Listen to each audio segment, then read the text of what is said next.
అంతరించిపోతున్న భారత జానపద కళారూపాలను బ్రతికించాల్సిన అవసరం ఉందన్నారు గవర్నర్ జిష్ణుదేవ్ వర్మ. గురు శిష్య పరంపర కొనసాగాలని, గురువులు శిష్యుల్లో జ్ఞానాన్ని పెంపొందించేందుకు ప్రయత్నించాలని తెలిపారు. సంగారెడ్డి జిల్లాలో ఐఐటి హైదరాబాద్లో స్పీక్ మకాయ్ 10వ అంతర్జాతీయ సమ్మేళనంను ప్రారంభించారు గవర్నర్. భారత సంస్కృతి సంప్రదాయాలు విశ్వవ్యాప్తం చేయడంలో ఈ కార్యక్రమం కీలక పాత్ర పోషిస్తుందన్నారు. యువతను కళలు సంస్కృతి వైపు మళ్లించేందుకు స్పీక్ మకాయ్ కృషి చేస్తోందని తెలిపారు governor.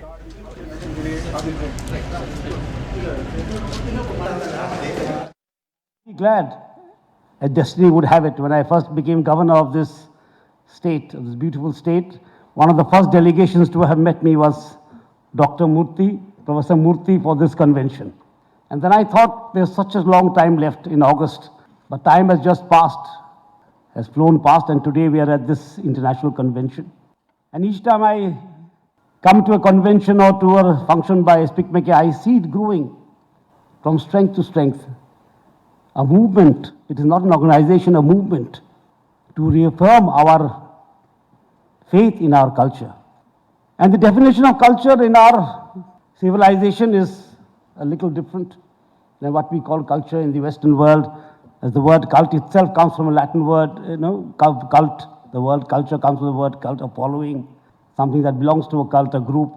But what we call Sanskriti in our own civilization, Sanskriti is the collective consciousness of this nation. The collective consciousness of this nation, the value system of this nation. And our nation is not a nation that was, formed just by geopolitical realities. It was not a nation formed by, a great nationalist or a great politician. This is a nation that was formed by thinkers, by philosophers, by the Vedas, by the Upanishads.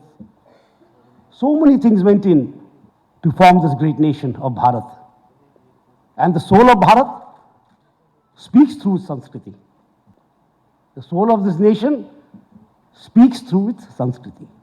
If you must hear the voice of Mother India or Bharat Mata, it has to be through her Sanskriti. It is the collective consciousness, as I said. And there's so much of diversity. And we have accepted that diversity. In the Vedas itself, we have, unity in diversity in English is not something that has to be taught to us. It is inculcated in us. It is ingrained in us through our Sanskriti. Ekam sat viprabodha badanti. Ekam sat.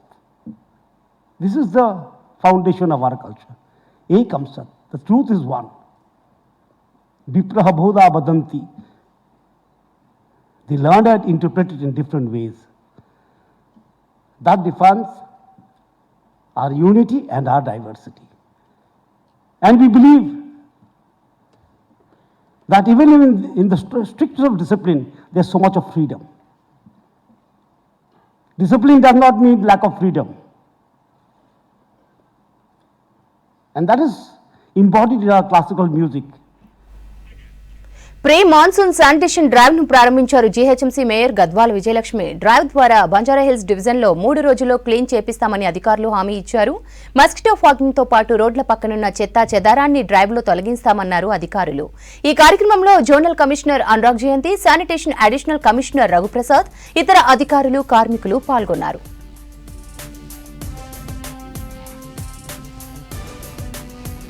ప్రజలందరూ పరిసరాలను పరిశుభ్రంగా ఉంచుకోవాలని GHMC mayor Gadwal Vijayalakshmi కోరారు. ఇంటిలో ఉన్న చెత్తను తప్పనిసరిగా స్వచ్ఛ ఆటోలకు ఇవ్వాలన్నారు.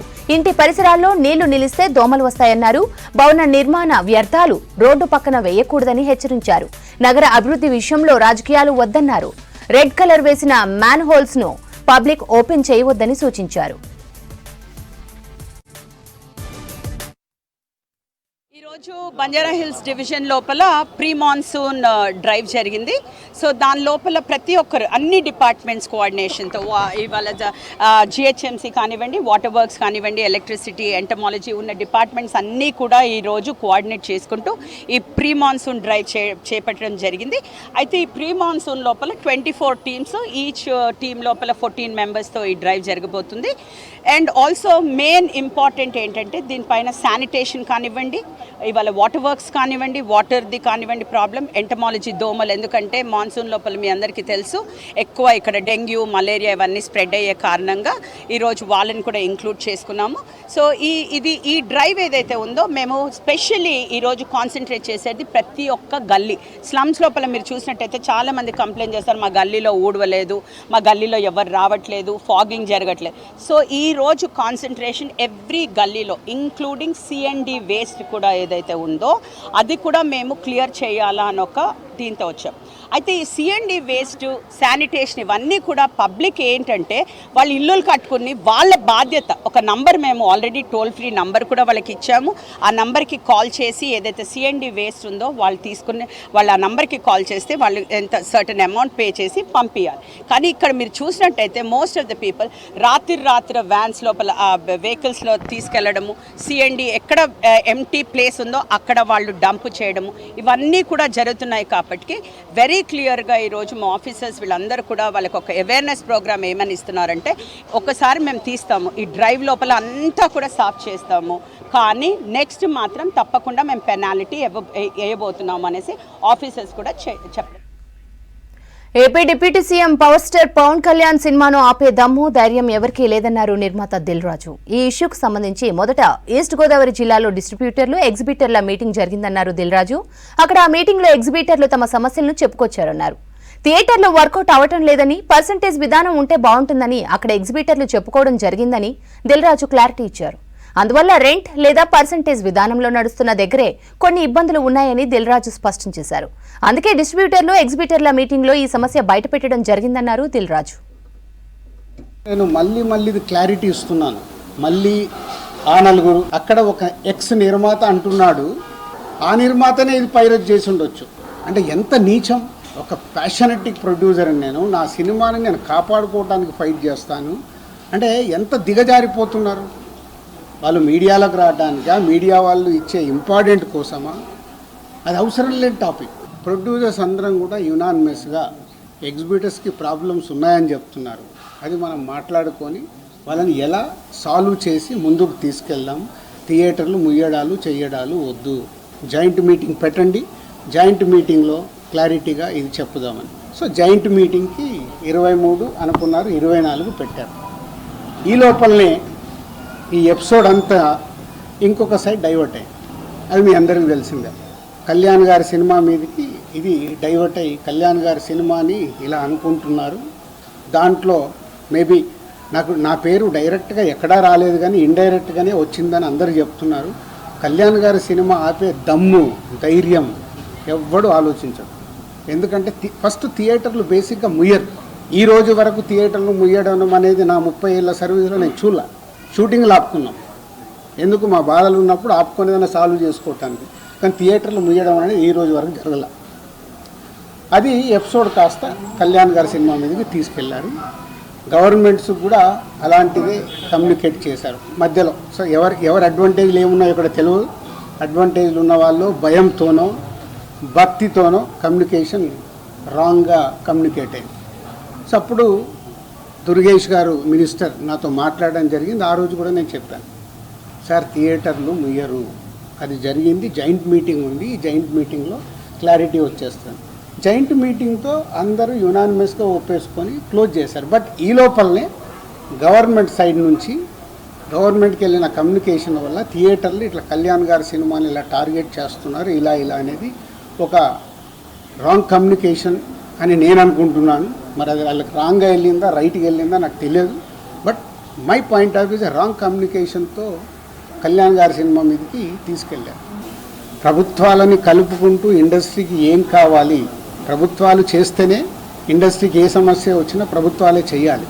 వాళ్ళు పెద్దన్న లెక్క, వాళ్ళు ఏదైనా మీకు ఈ ప్రాబ్లం ఉందా మేము సాల్వ్ చేస్తామంటేనే ముందుకు వెళ్ళగలుగుతాం. సో ఇప్పుడు 2 ప్రభుత్వాలు ఇండస్ట్రీకి ఎప్పుడు పాజిటివ్గానే ఉంటాయి. దుర్గేష్ గారు చెప్పారు, ఇక్కడ ఎఫ్డీసీ చైర్మన్గా నేను చెప్తున్నాను, ఇండస్ట్రీకి ఏది కావాలన్నా యూనిటీ, అక్కడే యూనిటీ ఉండదు. ఛాంబర్లోనే కొట్టుకుంటాం. ఒకరు పర్సంటేజ్ కావాలంటారు, ఒకరు రెంట్ కావాలంటారు, ఇంకొకరు ఇంకేదో అడుగుతారు, ఇంకొకరు వద్దంటారు. మాకు అక్కడ యూనిటీ ఉన్నప్పుడే ప్రభుత్వాల దగ్గరికి వెళ్ళి చేసుకోగలుగుతాం. ప్రభుత్వాలు ఎప్పుడు ఇండస్ట్రీకి అండగా ఉంటాయి. అది మనం అర్థం చేసుకొని ప్రభుత్వాల దగ్గరికి అర్జించి మనకు కావాల్సింది చేసుకోవడమే పద్ధతి. సో ఇప్పటికన్నా ఈ ఎపిసోడ్కి తెరదించి వాళ్ళ ప్రాబ్లమ్స్ గవర్నమెంట్కి చెప్పి, తెలంగాణ గవర్నమెంట్ కానీ అటు ఆంధ్ర గవర్నమెంట్కి కానీ మేము చెప్పి వాళ్ళ సమస్యలు సాల్వ్ చేయించి ముందుకెళ్తాం. సో ఇది మీరందరూ కూడా అర్థం చేసుకొని దీన్ని ఎలాంటి నెగిటివ్ పబ్లిసిటీ లేకుండా చేసి ఈ రోజుతో దీన్ని కన్క్లూడ్ చేస్తారని ఆశిస్తూ, మహిళలను కోటీశ్వరులను చేయడమే కాంగ్రెస్ ప్రభుత్వ లక్ష్యమన్నారు కంటోన్మెంట్ ఎమ్మెల్యే శ్రీ గణేష్. మహిళల అభ్యున్నతి కోసమే ప్రత్యేకంగా సంక్షేమ పథకాలు అమలు చేస్తున్న ఏకైక ప్రభుత్వం కాంగ్రెస్ ప్రభుత్వమే అన్నారు. కంటోన్మెంట్ మారేడుపల్లిలోని మల్టీ ఫంక్షన్ హాల్లో ఇందిరమ్మ మహిళా శక్తిలో భాగంగా మహిళా గ్రూపులకు ₹1,00,00,000 చెక్కులను పంపిణీ చేశారు. బ్యాంకర్లతో కలిసి సమావేశం ఏర్పాటు చేశారు. మహిళా సంఘాల గ్రూపులకు బ్యాంకులు రుణాలు ఇచ్చే విధానం గురించి తెలియజేశారు. ప్రతి మహిళ తమ కాళ్ల మీద తామే నిలబడే విధంగా ఉండాలన్నారు.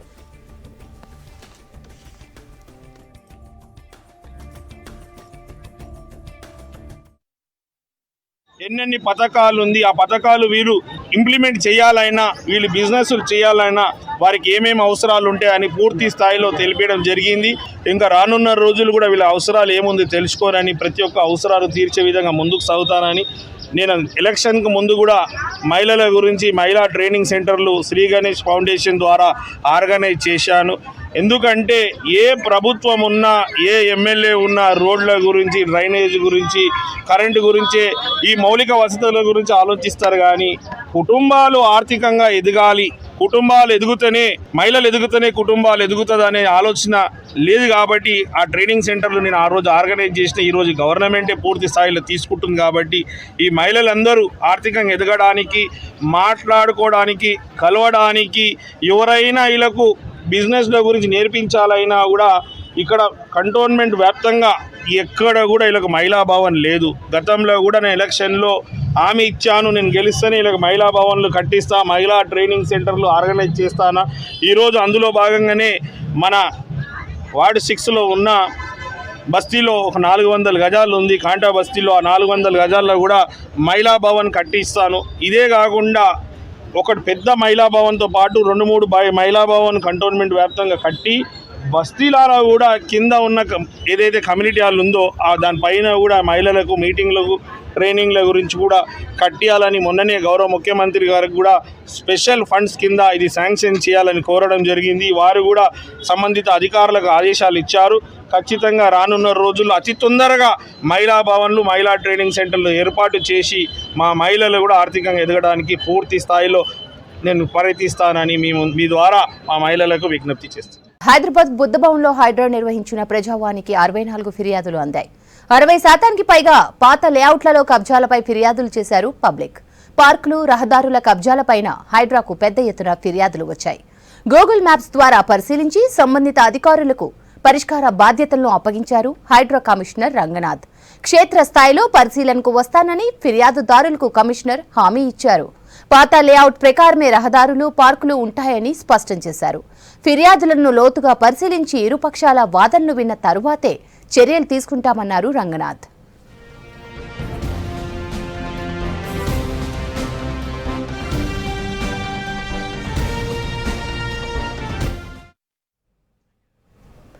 రంగారెడ్డి జిల్లా మణికొండ మున్సిపాలిటీ పరిధిలోని పంచవటి కాలనీలో అక్రమ నిర్మాణాలను కూల్చివేశారు అధికారులు. నిబంధనలకు విరుద్ధంగా నిర్మించిన అక్రమ నిర్మాణాలను గుర్తించి కూల్చివేశారు. మణికొండ మున్సిపాలిటీ టౌన్ ప్లానింగ్ అధికారి సంతోష్ సింగ్ ఆధ్వర్యంలో కూల్చివేతలు జరిగాయి.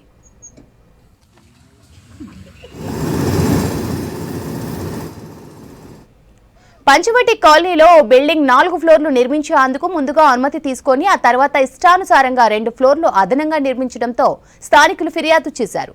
దీంతో అదనంగా కట్టిన 2 అంతస్తులను టౌన్ ప్లానింగ్ అధికారులు, సిబ్బంది కూల్చివేశారు.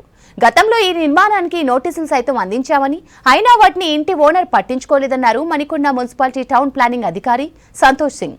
ప్రతి ఒక్కరూ నిబంధనలు పాటిస్తూ నిర్మాణాలు చేపట్టాలన్నారు. ఎవరైనా నిబంధనలకు విరుద్ధంగా నిర్మాణాలు చేస్తే కూల్చివేస్తామని హెచ్చరించారు.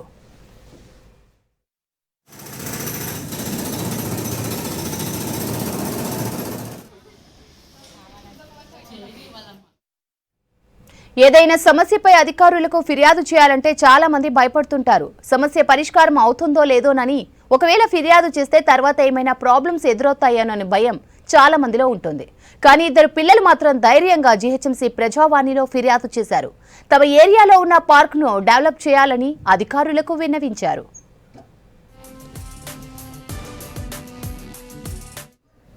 మూసాపేట ఏరియాలోని ఆంజనేయ నగర్లో ఉన్న పార్కు స్థలాన్ని కొందరు కబ్జా చేశారని అధికారులు, పోలీసులు పార్కు స్థలాన్ని కాపాడాలని తెలిపారు. మూసాపేట ఏరియాలో పిల్లలు ఆడుకోవడానికి ఒక్క పార్కు కూడా లేదన్నారు.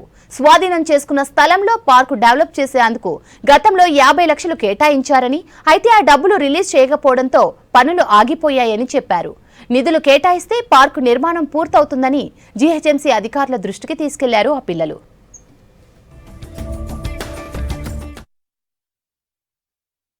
మా మూసాపేటలో ఉన్నది ఒకే ఒక్క పార్కు, అయితే అది కబ్జాకి గురైంది. మేము ఇప్పుడు జిహెచ్ఎంసీ ఆఫీస్కి వచ్చి ఫండ్స్ రెన్యువల్ కోసము అప్లికేషన్ చేయడం జరిగింది. జిహెచ్ఎంసీ వాళ్ళు డబ్బులు ఇస్తే మా పార్క్ డెవలప్ అవుతుంది. అప్పుడు మేము ఇంకా మా ఫ్రెండ్స్ అక్కడ ఆడుకుంటాం. మాకున్నది ఒక్కొక్క పార్కు మూసాపేట మొత్తం. అది మా పార్కు కబ్జాకు గురైంది. జిహెచ్ఎస్ని కంప్లైంట్ ఇచ్చాము. డబ్బులు ఇస్తే పార్క్ని డెవలప్ చేస్తాము. మా ఫ్రెండ్స్ అందరూ మేము ఆడుకుంటాం.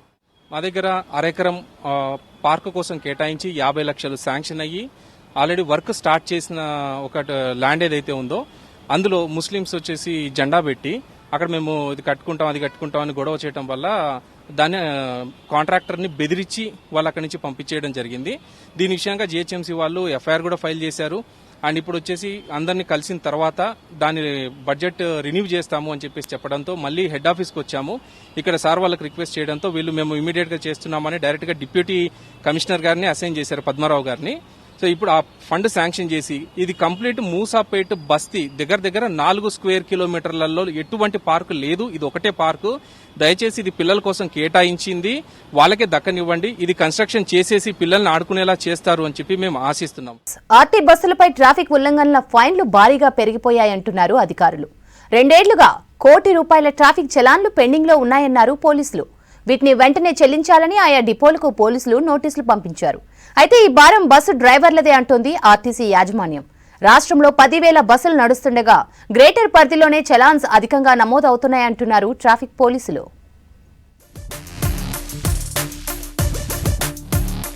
రాష్ట్రంలో ఆర్టీసీ బస్సులపై ₹2 కోట్లకు పైగా ట్రాఫిక్ ఉల్లంఘనల ఫైన్లు నమోదయ్యాయి. వీటిని వెంటనే చెల్లించాలని ఆయా డిపోలకు పోలీసులు నోటీసులు పంపించారు. 2022 నుంచి ఈ ఏడాది జనవరి వరకు చలాన్లు పెండింగ్ లో ఉన్నాయి. ఇందులో గ్రేటర్ పరిధిలోని బస్సులపైనే సగానికి పైగా చలాన్లు ఉన్నట్టు పోలీసులు చెప్తున్నారు.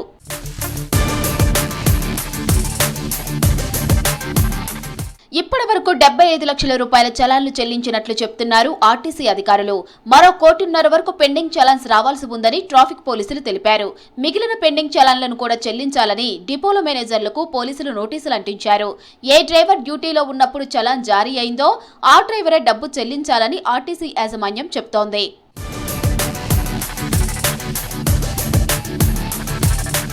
రాష్ట్రంలో 10,000 ఆర్టీసీ బస్సులు నడుస్తున్నాయి. అందులో గ్రేటర్ హైదరాబాద్ లో 2,700 వరకు బస్సులు తిరుగుతున్నాయి. అయితే సిటీలోని ఎక్కువగా ట్రాఫిక్ చలాన్స్ పడుతున్నాయంటున్నారు పోలీసులు. ఆర్టీసీ బస్సులను ఫ్రీ లెఫ్ట్ లో ఆపడం, బస్ బేల వద్ద ఆపకుండా నడి రోడ్డుపై బస్సులు నిలపడం, స్టాప్ లైన్ ను పట్టించుకోకపోవడం వంటివి ఎక్కువగా ఉన్నాయని చెబుతున్నారు ట్రాఫిక్ అధికారులు.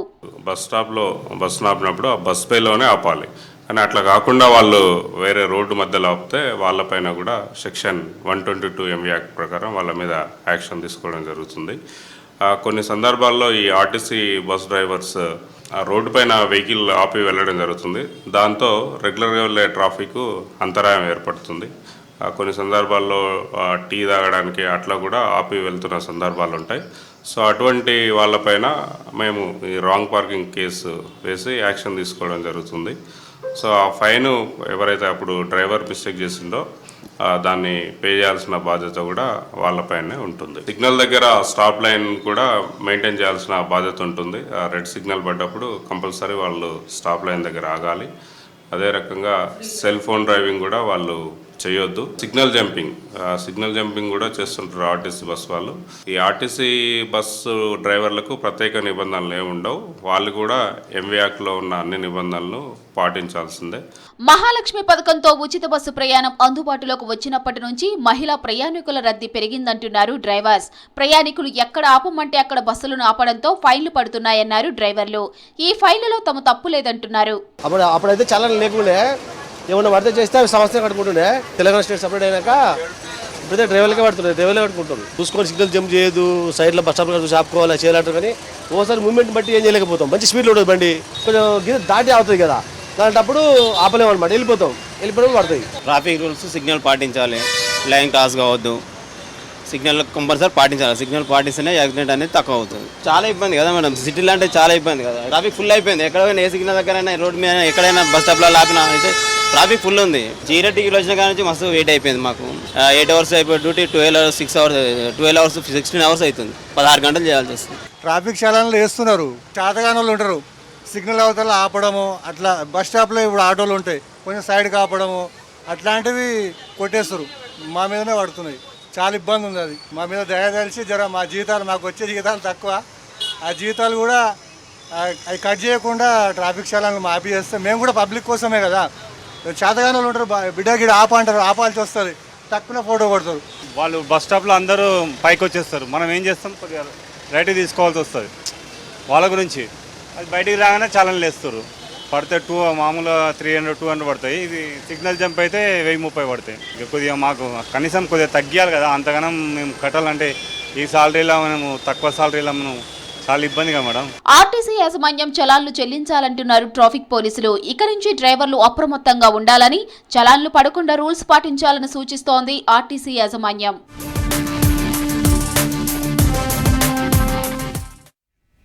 రోజు రోజుకు సైబర్ క్రైమ్స్ పెరిగిపోతున్నాయి. జనాలను మోసం చేస్తూ అందిన కాడికి దోచుకుంటున్నారు కేటుగాళ్లు. అకౌంట్ హోల్డర్ ప్రమేయం లేకుండానే బ్యాలెన్స్ జీరో చేసిన ఘటనలు ఇదివరకే చాలా జరిగాయి. కానీ ప్రస్తుతం మరో కొత్త సైబర్ ఫ్రాడ్ చేస్తున్నారు నేరగాళ్లు. అమాయక ప్రజలతో బ్యాంక్ అకౌంట్స్ ఓపెన్ చేయించి వాటితో సైబర్ క్రైమ్స్ కు పాల్పడి హవాలా దందా చేస్తున్నారు.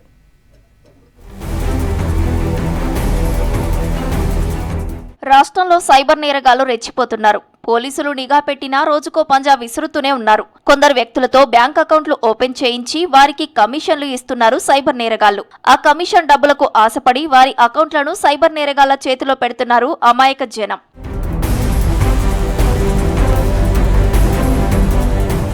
ఈ మ్యూల్ అకౌంట్లలోకి 100 కోట్ల రూపాయల అక్రమ సొమ్మును బదిలీ చేస్తున్నారు సైబర్ కేటుగాళ్లు. ఏజెంట్స్ ఒకరి పేరు మీద మల్టిపుల్ అకౌంట్స్ ఓపెన్ చేయిస్తున్నారు. దీంతో ఏజెంట్స్ అకౌంట్ హోల్డర్స్ కు కమిషన్ ఇస్తున్నారు సైబర్ నేరగాళ్లు. ఇలాంటి ఘటనల్లో సైబర్ నేరగాళ్లతో పాటు అకౌంట్స్ అమ్ముకున్న వారు కూడా నిందితులే అంటున్నారు పోలీసులు. ఈజీ మనీ కోసం ఇలాంటి నేరాలకు పాల్పడుతున్నారంటున్నారు పోలీసులు. లైక్ సైబర్ క్రైమ్స్ ఇలాగే జరుగుతున్నాయండి. చాలా మంది తెలియని వాళ్ళకి జస్ట్ కమిషన్ బేసిస్ మీద అకౌంట్స్ ఓపెన్ చేపించేసి మళ్ళీ వాళ్ళు ఫేక్ కాల్స్ అవి ఇవి చేసి ట్రేడింగ్ అని అదని జనరల్ పబ్లిక్ని లూట్ చేసి ఆ మనీ వీళ్ళ అకౌంట్స్లో వేపించడం వల్ల ఏమవుతుందంటే వీళ్ళు కూడా మనకి వన్ ఆఫ్ ద అక్యూజ్ లాగా సైట్ అవుతున్నారు. కానీ చాలా మందికి యాక్చువల్గా అట్లా బ్యాంక్ అకౌంట్స్ అమ్ముకుంటే జస్ట్ కమిషన్ మీద అమ్ముకుంటే వాళ్ళకి వచ్చే పరిణామాలు తెలియక అమ్ముకుంటున్నారు. వివిధ స్కాముల్లో వచ్చిన డబ్బులు దేశం దాటియడానికి మ్యూల్ అకౌంట్స్ ఉపయోగపడతాయంటున్నారు సైబర్ ఎక్స్పర్ట్స్. టెలిగ్రామ్ ఛానల్లో పబ్లిసిటీ చేసి అకౌంట్స్ ఓపెన్ చేయిస్తున్నారని తెలిపారు. ప్రజలను మోసం చేసిన డబ్బులను 7 లేయర్లు దాటిన తర్వాత బిట్ కాయిన్ రూపంలో మార్చుతున్నారని తెలిపారు. చిన్న బ్యాంకుల్లో ఈ మ్యూల్ అకౌంట్స్ ఎక్కువగా ఓపెన్ చేస్తున్నారని అన్నారు. వీటిని అరికట్టాలంటే బ్యాంకు అధికారులపై చర్యలు తీసుకోవాలని అంటున్నారు సైబర్ నిపుణులు. ఈ యొక్క మ్యూల్ అకౌంట్స్ మెయిన్గా ఓపెన్ చేస్తుంది ఎందుకని అంటే మన దేశంలో జరుగుతున్న అన్ని స్కాములు, ఈవెన్ మన ఇప్పుడు బెట్టింగ్ యాప్లకు సంబంధించిన డబ్బు కానివ్వండి, ఎవరినైనా హనీ పాటింగ్ చేసి భయపెట్టిన డబ్బు కానీ, సిబిఐ పోలీసులు అని చెప్పి ఈ యొక్క డబ్బులు సామాన్య ప్రజల దగ్గర ఈ కొట్టేసిన డబ్బు కానివ్వండి, ఇవన్నీ దేశం దాటి వెళ్ళడానికి ఉపయోగపడుతున్న అకౌంట్సే ఈ మ్యూల్ అకౌంట్స్. ఈ మ్యూల్ అకౌంట్స్ అనేవి మనలాంటి సామాన్య ప్రజల ద్వారానే ఇవన్నీ వాళ్ళు స్కామర్లు అక్వైర్ చేసుకుంటున్నారు. ఈ బ్యాంకింగ్ స్టాఫ్ ఇన్వాల్వ్మెంట్ ఉంది.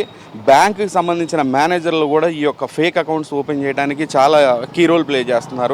ఇప్పుడు స్టేట్ గవర్నమెంట్ కానివ్వండి, సెంట్రల్ గవర్నమెంట్ కానివ్వండి, చాలా సీరియస్గా ఈ యొక్క బ్యాంకింగ్ స్టాఫ్ మీద కూడా చర్యలు తీసుకోవాల్సిన అవసరం ఉంది. కమిషన్ డబ్బులకు ఆశపడి బ్యాంక్ అకౌంట్స్ సైబర్ నేరగాళ్లకు ఇస్తే కఠిన చర్యలు తీసుకుంటామని హెచ్చరిస్తున్నారు సైబర్ పోలీసులు. విదేశాల్లో ఉద్యోగాల పేరిట లక్షల రూపాయలు వసూలు చేసి మోసం చేశారంటూ అల్వాల్లోని లయోలా డిగ్రీ కాలేజ్ ఎదుట నిరసనకు దిగారు విద్యార్థులు. డిగ్రీ పూర్తి కాకముందే ఉద్యోగాల పేరుతో ఆశ చూపించి ఒక్కొక్కరి నుంచి 10 లక్షలు వసూలు చేశారని తెలిపారు. కాలేజ్ యాజమాన్యం మాటలు నమ్మి బంగారం అమ్మి డబ్బు కట్టామని, చివరకు నకిలీ నియామక పత్రాలు ఇచ్చి మోసం చేశారన్నారు. దీనిపై ప్రశ్నిస్తే నిర్లక్ష్యంగా సమాధానం చెప్తున్నారన్నారు. రివర్స్ అయ్యాక తమపైనే పోలీసులకు ఫిర్యాదు చేసి భయపెడుతున్నారన్నారు. అధికారులు తమకు న్యాయం చేయాలని, డబ్బు తిరిగిచ్చేలా చూడాలని, లేదంటే ఆందోళన ఉధృతం చేస్తామని హెచ్చరించారు స్టూడెంట్స్. మేమందరం లోయలా కాలేజ్ స్టూడెంట్స్మి. మాతోని లోయలా కాలేజ్లో ప్లేస్మెంట్, ఇంటర్నేషనల్ ప్లేస్మెంట్స్ అని చెప్పి మాకు కాలేజ్ డిపార్ట్మెంట్, అఫీషియల్ డిపార్ట్మెంట్ గ్రూప్స్లో మాకు ఇట్లాంటి లింక్స్ పంపించేసి మాతోని ఫ్రాడ్ చేశారు లోయలా కాలేజ్ అండ్ ప్లేస్మెంట్ ఆఫీసర్. మాకు ఏం చెప్పారంటే ఇంటర్నేషనల్ ప్లేస్మెంట్స్ మేము వెరిఫై చేసినాం, మేము ఇన్వెస్టిగేట్ చేసామని చెప్పేసి లాస్ట్ ఇయర్ వచ్చిందామే ఆమెతో ఇన్వెస్టిగేట్ చేశారంట. వాళ్ళు ప్రూఫ్స్ అన్నీ చూశారని చెప్పి ప్లేస్మెంట్ ఆఫీసర్ దివాకర్ సార్ మాతో ఫోన్లో కాంటాక్ట్ అయ్యి మాట్లాడి ఇట్లా ప్రాసెస్ ఉంది, ఇంటర్నేషనల్ ప్రాసెస్ ఉంది, మీరు అఫీషియల్ వెబ్సైట్లో వస్తారు, మిమ్మల్ని పంపిస్తామని చెప్పేసి అఫీషియల్ వెబ్సైట్లో కూడా ఫేక్ ప్లే చేసి మాతోని ఇట్లా మోసం చేశారు. మేము 4-5 months నుంచి తిరుగుతున్నాం ఈ కాలేజ్ వెనకాల డబ్బులు ఇమ్మని చెప్తే, ఇది మొత్తం నేను చూపిస్తా, ఇది మొత్తం చూపించి నేను చేస్తా అని చెప్పి మాతో చెప్పారు. ఇది మొత్తం జరిగింది.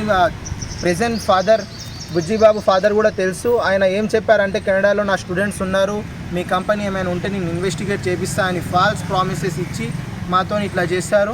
మా పేర్లు అఫీషియల్ వెబ్సైట్లో వేశారు లోయలా కాలేజ్ అకాడమీలో. మాకు వచ్చిన అమౌంట్, మేము వచ్చిన ప్లేస్మెంట్ ఇంటర్నేషనల్ ప్లేస్మెంట్ అని వేశారు. ఇగోండి మా పేర్లు: Vijay Chakravarthy, Huzefa, Ankit Kumar from the department అనేసి. కింద సాలరీస్ కూడా వెబ్సైట్లో వేశారు. కానీ ఇప్పుడేమో వాళ్ళకి తెలిసినాక తీసేస్తారు అనేసి చెప్తున్నారు. మా పర్మిషన్ లేకుండా అఫీషియల్ వెబ్సైట్లో వేశారు. కాలేజ్ మేనేజ్మెంట్ తెలుసు, కాలేజ్ ఫ్యాకల్టీ మెంబర్స్ తెలుసు. ఎవరికి తెలిసినా కూడా అసలు కాలేజ్ మేనేజ్మెంట్, కాలేజ్ ఫాదర్ కూడా ఇప్పుడు తెలిసినా కూడా మేము కాలేజ్కి పోతే ఏంది సార్ ఎట్లా చేశారు అంటే మా పేర్లు మేము పోకముందే ఇంటర్నేషనల్ ప్లేస్మెంట్స్లో ఎందుకు వేయించారు అని చెప్తే ఇగ్నోర్ చేస్తున్నారు. ప్లేస్మెంట్ ఆఫీసర్ని జస్ట్ పిలిపించి సెటిల్మెంట్ చేయమన్నట్టు చెప్పేసి లెటర్స్. ఇంకోటి మా దగ్గర నుంచి 10 lakhs తీసుకున్నారు. ప్రతి ఒక్కరి దగ్గర నుంచి 10 lakhs ప్రాసెస్ అని చెప్పేసి